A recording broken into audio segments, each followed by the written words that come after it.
Welcome to Parenting Successful Teens, the podcast that cuts through the overwhelm and stress of this phase and offers parents simple, practical, cognitive, science-based strategies for keeping their teens on track. Join Master Coach and real-life mom, Allie Irwin, to talk about real teens, real problems, and the skills it takes to raise successful adults. Hello, everybody. I was thinking about what I wanted to talk to you about this week, and I got a phone call and the perfect topic came to mind. So in the phone call, I was talking to a family member about how well my daughter was doing.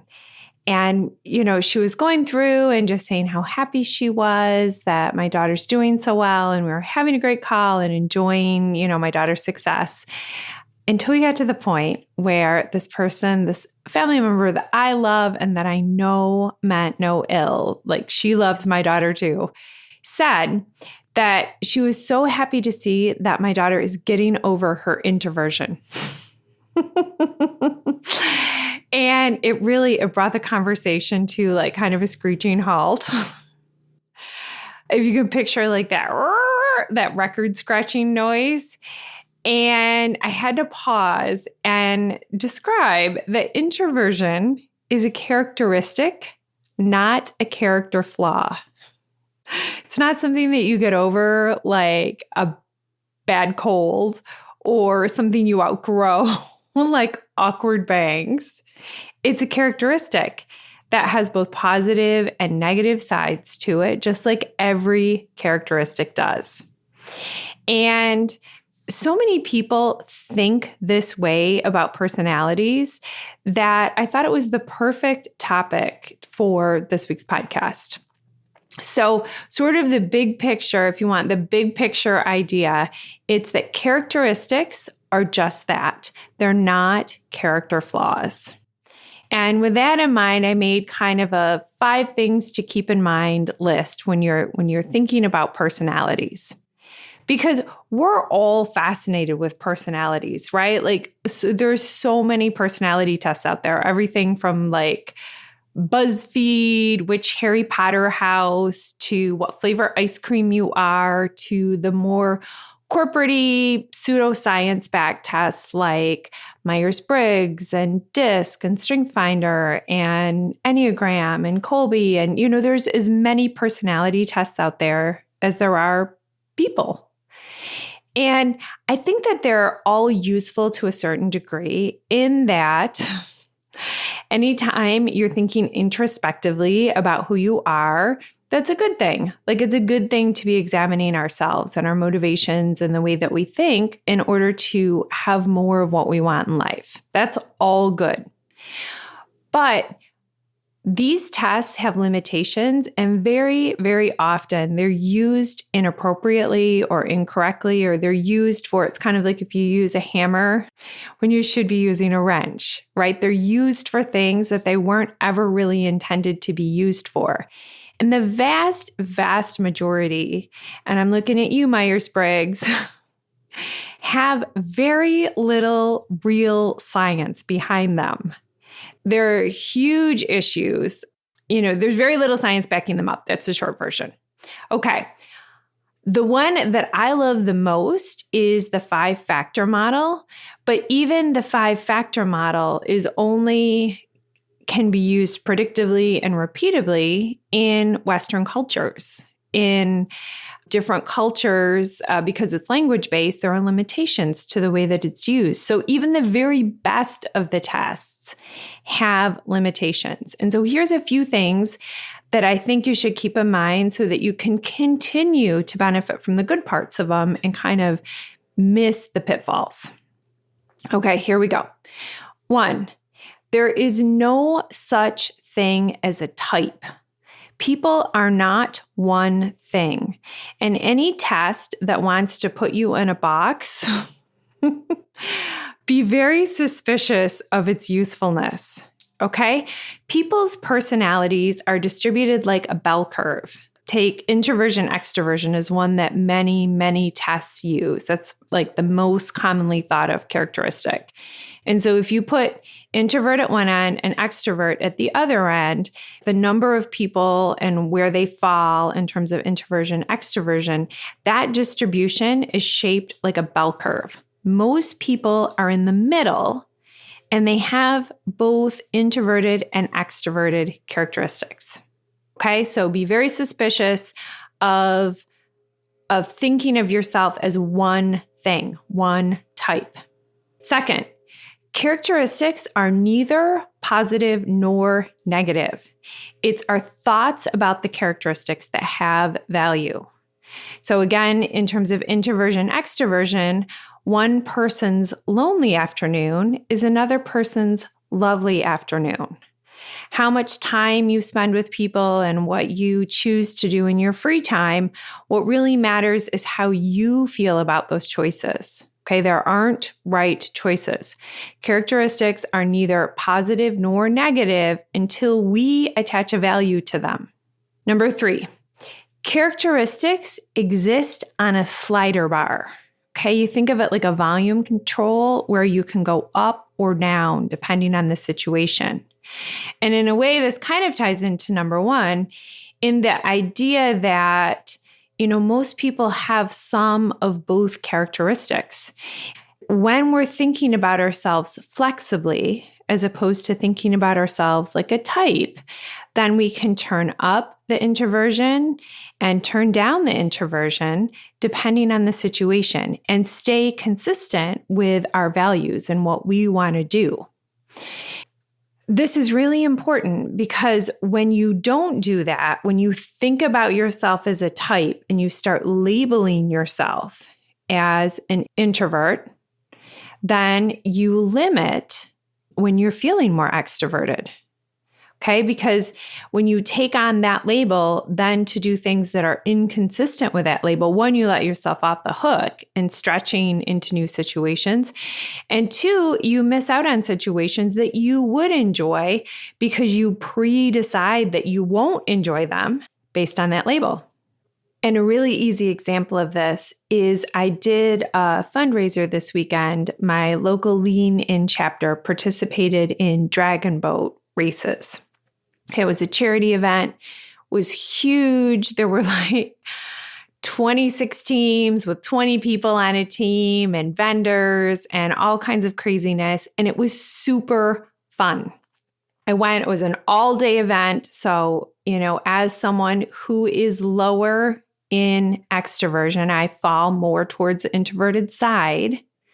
If I thought of myself as an introvert, I would have counted myself out that an event like that would be too much.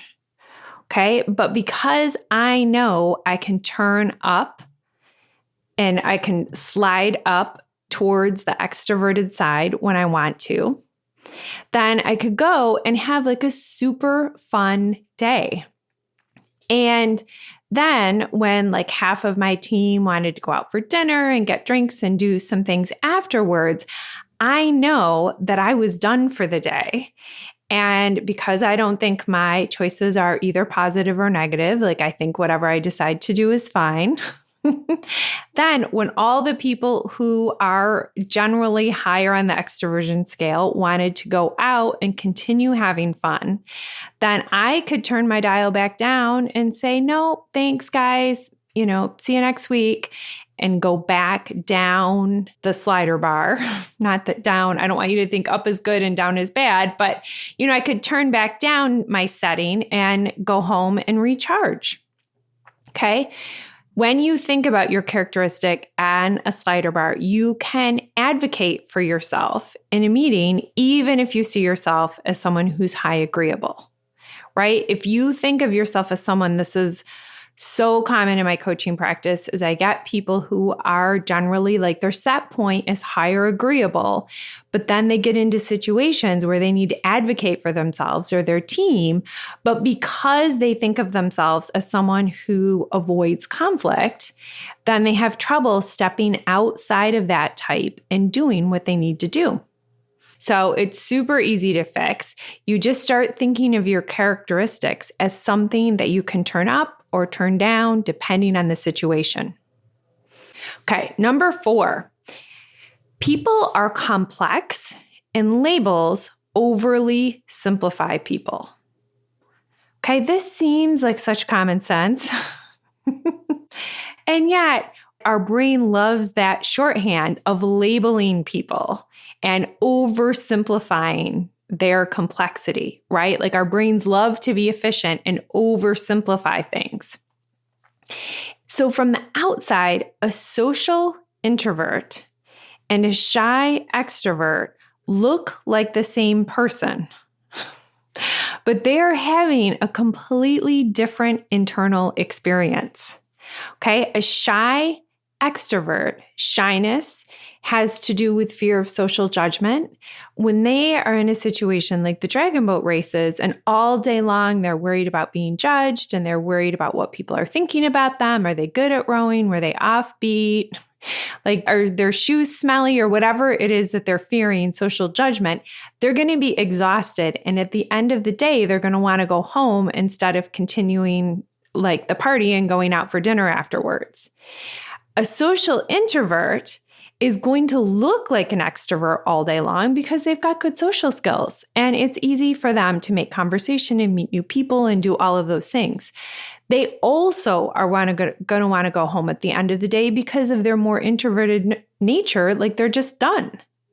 Okay, a social introvert and a shy extrovert look the same on the outside. And so people are tempted to label them as the same, but they're having a completely different internal experience. And again, that goes back to number 2. Characteristics are neither positive nor negative. It's our thoughts about them that have value, right? The shy extrovert is missing out because they're thinking negatively about their characteristics. Which brings us to number 5. Look for the positives in your characteristics. Look for the ways your characteristics are serving you. Introverts in general tend to talk less. They tend to be more observers, more introspective, and they tend to listen more than they talk. But that can be a superpower because when they talk, if they've got good social skills, people listen. And I think of the story that's been told so often about my daughter in high school. She's an introvert and she was playing volleyball and their team was having like this problem that they kept having. And so they were having a team meeting about what to do about it. And my daughter hadn't said much, which is, pretty common. And then she speaks up. And the coach makes the entire team be quiet. She's like, shh, shh, shh. Catherine has something to say. And, then my daughter, of course, is embarrassed and shares her ideas. I love that story because my daughter was a leader on the team. There's this idea that only extroverts can be leaders, and it's just not true. There is no science that backs that up. My daughter's observational skills that came with her introversion ended up being her avenue for leadership. Okay? You can see how that characteristic has both strengths and weaknesses. Just as I said, characteristics are neither positive nor negative. It's how we think about them that has value. Another great example is I have a client, but honestly, I have many clients who come to me with difficult children. And most often what's happening when they're coming to me with their difficult children is their personality and their child's personality doesn't line up.